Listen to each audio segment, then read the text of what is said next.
Merci d'avoir cliqué sur la vidéo. Si mon travail te plaît, n'hésite pas à liker, partager et à t'abonner, bien sûr.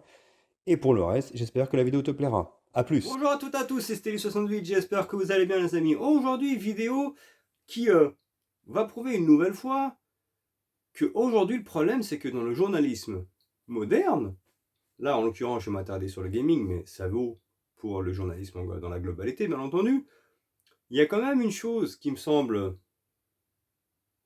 je dis pas dommageable, je dis pas triste, je vais tout simplement dire aberrante et énervante, hein. Je vais bien entendu parler une nouvelle fois des influenceurs, journalistes qui ont une cible systématiquement sur un constructeur pour tout simplement être de mauvaise foi et au lieu de donner une information de manière juste et de manière cohérente et d'être neutre, ce qui est le rôle bien entendu, non, le rôle c'est toujours de casser Xbox, en l'occurrence le but de la vidéo sera sur Starfield alors que je n'ai pas sorti, mais à l'inverse, commencer à nous mettre en avant Spider-Man 2 comme si c'était déjà le GOTY et le meilleur jeu de l'histoire. Je précise quand même avant de commencer la vidéo que je suis pas en train de dire que Spider-Man 2 sera pas bon. Ça n'a rien à voir. Je reste persuadé que ce sera un jeu fun et d'ailleurs, vu le travail d'Insomniac Games, que ce sera un très bon jeu. Là n'est pas la question. Sauf qu'il y a un deux poids deux mesures et à un moment donné, il faut en parler. Je vous en parle tout de suite.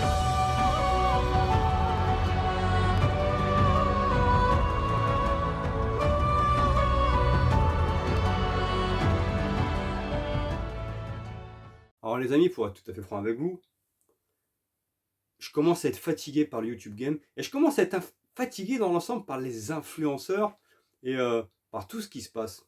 Il y a beaucoup, malheureusement, je trouve, de personnes fausses, de personnes calculatrices, opportunistes, bien entendu, et qui n'ont aucune, je sais pas, aucune identité, voire sont sans foi ni loi pour essayer d'attirer le maximum de clics, le maximum d'abonnés, et surtout sont de mauvaise foi de manière limite démonstrative, hein, parce que je pense que j'ai trop de caractère et je suis trop franc pour être sur YouTube, pour être tout à fait honnête. Je suis fatigué, je suis fatigué. J'ai l'impression d'avoir une trop grande gueule et j'ai l'impression qu'il y a très peu de personnes qui sont comme moi et qui disent les choses telles qu'elles sont, parce que beaucoup ne veulent pas froisser les autres. Entre ceux qui jouent les bobos, ceux qui jouent les vierges effarouchés, ceux qui bloquent à tout va à partir du moment où en fait tu dis quelque chose qui ne va pas. En fait, il y a que des, c'est que des fragiles, et moi, ça me fatigue. Maintenant, je vais revenir sur le sujet de la vidéo. Hein, je m'écarte, bien entendu, excusez-moi. Starfield n'est pas sorti. Alors, on sait qu'en France, PlayStation est quand même prédominant et que la communauté des joueurs est plus PlayStation qu'Xbox. Et c'est pas un problème. Sauf qu'à un moment donné, je veux admettre qu'il y ait des joueurs, par exemple, soient plus fans d'une marque et soient un peu fanboys. Ok. Sauf que quand tu vois que c'est les journalistes et les personnes qui parlent du gaming qui orientent les joueurs vers une plateforme en essayant de dénigrer une autre, bah pour moi c'est un manque de professionnalisme. Pour moi, c'est inadmissible. Et là, j'y viens.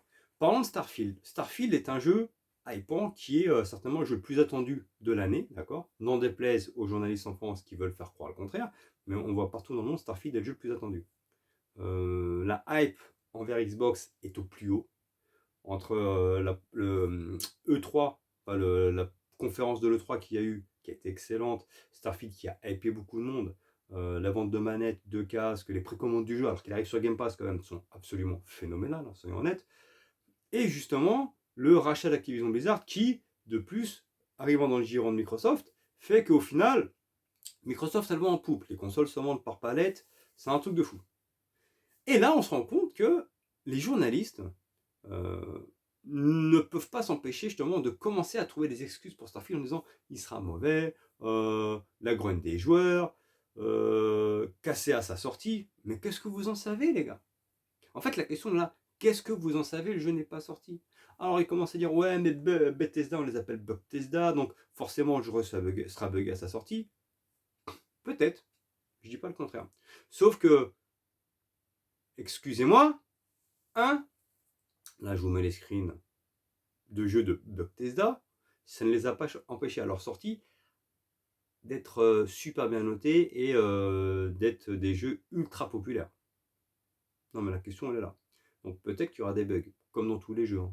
Rappelez-vous que dans Spider-Man Miles Morales, il y avait un bug qui transformait Spider-Man en brique. Hein. Non, mais je le précise quand même. En fait, ce qui m'agace, c'est cette mauvaise foi des journalistes. Le jeu n'est pas sorti déjà, ça fait des polémiques gratuitement. Pourquoi? Parce qu'ils ne savent pas quoi raconter. Et c'est leur manière à eux de se faire voir, parce que j'ai besoin de faire du clic, j'ai besoin de faire des vues, j'ai besoin de faire du putaclic. Mais c'est malhonnête. En fait, c'est malhonnête et c'est même pas du travail qualitatif, en fait. C'est de la merde. C'est de la merde, tout simplement. Parce que, et je vous l'ai dit en début de vidéo, je suis pas en train de dire que Spider-Man 2 sera pas bon. Moi, je pense qu'il sera très bon. Mais qui vous dit qu'il sera pas buggé aussi? Il peut être buggé aussi, Spider-Man 2. Hein. Même si c'est dans votre console chouchou Sony qui sortira. Mais ça n'empêchera pas que malgré les bugs, il puisse être un bon jeu.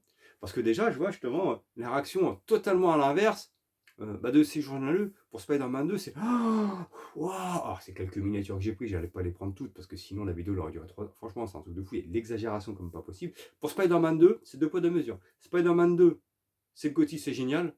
Starfield, c'est devenu ouais, non, le jeu il est plus attendu. Enfin, ce qui est faux. Hein. Ce qui est faux. Hein, parce que si on voit partout dans le monde, Starfield est le jeu le plus attendu de l'année. Je le précise quand même. Donc, ouais, une vidéo qui dénonce une nouvelle fois le manque de professionnalisme des journalistes. Certainement que les personnes, les fanboys, vont me reprocher que je suis pro Xbox, t'es un vanneur, t'es anti-Sony, alors que là, c'est pas du tout le cas. Je suis en train de dire juste, ce sont des faits, que les influenceurs et journalistes sont anti-Xbox, sauf que là, c'est grave. Je veux bien que les influenceurs qui de base, comme moi en fait, ou comme Ferox ou d'autres en fait, euh, ont créé une chaîne YouTube, voilà, ils sont plus orientés telle ou telle plateforme, ça va. Mais quand on parle de personnes comme Julien Chiez, jeuxvideo.com, Jeuxvideo Magazine, hein, qui pour le coup, soyons tout à fait honnêtes, eux sont payés pour faire leur travail. Bah, je suis pas persuadé en fait qu'il y ait un deux poids deux mesures qui soit réellement mis en place, et je suis pas persuadé qu'il y ait réellement une éthique et le fait d'être neutre réellement en fonction de la plateforme. Là, c'est problématique. Voilà tout, c'est tout ce que j'avais à dire, mais je trouve ça dommageable, je trouve ça aberrant, et je dis pas triste, mais ouais, ça prouve à quel point on est loin d'être irréprochable en fait en France en termes de journalisme, en termes de professionnalisme. C'est n'importe quoi. D'ailleurs, on pourrait y ajouter également, et là je vous fais voir là, juste là, hein, ces screens là, et je ne parle même pas. Hein. Voilà. Est-ce que j'ai besoin d'en rajouter? Sur ce les amis, ciao.